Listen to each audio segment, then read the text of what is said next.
Paytm की खबर को लेकर बहुत से लोगों को बहुत कुछ समझा है, लेकिन बहुत से लोगों को बहुत कुछ नहीं समझा। लेकिन किसी को कुछ समझे या ना समझे, सच तो यह है कि दुकानदार पेटीएम को लेकर आई खबर के बाद डर गए हैं और अचानक से लोगों ने पेटीएम का बॉक्स अपनी अपनी दुकानों से हटा दिया है। देश सहित महाराष्ट्र में यही हाल है।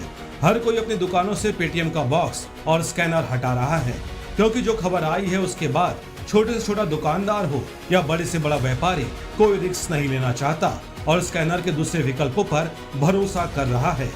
एक आम इंसान को भले ही यह बदलाव बहुत बड़ा ना लगे, लेकिन चारों तरफ से परेशानियों का सामना कर रही फिनटेक्स कंपनी पेटीएम के लिए यह छोटा बदलाव बहुत बड़ी परेशानी का संकेत है। पेटीएम के ऊपर आरबीआई के हालिया एक्शन के बाद चर्चाओं का बाजार गर्म है। आलम यह है कि चाय की दुकान पर भी पेटीएम के भविष्य को लेकर चर्चाएं हो रही है।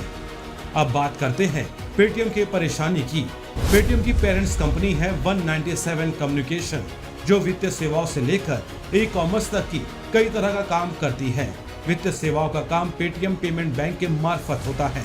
रिजर्व बैंक ने जो हालिया कार्रवाई की है वह दरअसल सिर्फ पेटीएम पेमेंट बैंक के ऊपर है। रिजर्व बैंक ने पेटीएम पेमेंट बैंक को नए ग्राहक जोड़ने या कर्ज देने से तत्काल रोक दिया है। 29 फरवरी के बाद वॉलेट, फास्टैग जैसी सेवाएं भी प्रभावित होने वाली है। ग्राहक अगले महीने से ना तो पेटीएम वॉलेट में पैसा ऐड कर पाएंगे, ना ही फास्टैग का रिचार्ज कर पाएंगे। साथ ही पेटीएम पेमेंट बैंक के अकाउंट में पैसे भी जमा नहीं कर पाएंगे। अगर पहले से वॉलेट, फास्टैग या अकाउंट में पैसे पड़े हैं तो उसकी निकासी, ट्रांसफर या इस्तेमाल पर कोई भी पाबंदी नहीं है।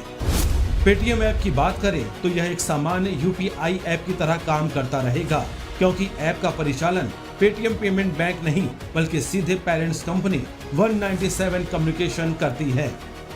वहीं आपको बता दें कि बुलमर की एक रिपोर्ट में कहा गया है कि 29 फरवरी के बाद पेटीएम का बैंकिंग लाइसेंस रद्द हो सकता है।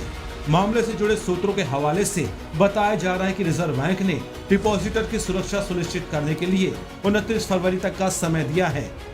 उसके बाद पेटीएम पेमेंट बैंक का ऑपरेटिंग लाइसेंस रद्द कर दिया जाएगा। Bureau report.